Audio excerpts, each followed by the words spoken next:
We still don't know what the president plans to do about the COVID relief package sent to his desk.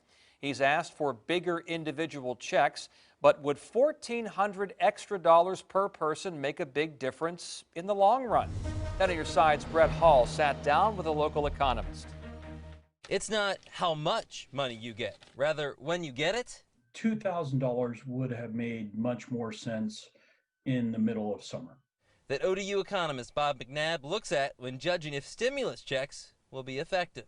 $2,000 might be a temporary Band-Aid. He says what's clear by the latest round of U.S. unemployment numbers is that this latest wave of new coronavirus cases is taking us all down. In the United States, 803,000 people filed for the first time just last week. Estimates suggest that more than 12 million Americans will lose their unemployment payments on Monday. In his opinion, our nation's leaders should be focused on preventing that from happening before worrying about how much money we as individuals could see. You can see it's not just one train wreck.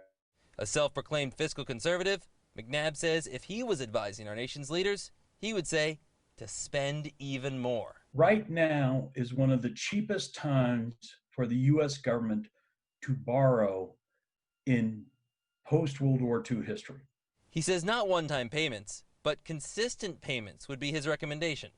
He says evidence shows people didn't spend the last check they received all at once anyway. We probably should have followed the lead of Canada, New Zealand, Australia, many countries in Europe, and provided maybe $500 a month to all American families earning under $100,000 for 12 to 16 months.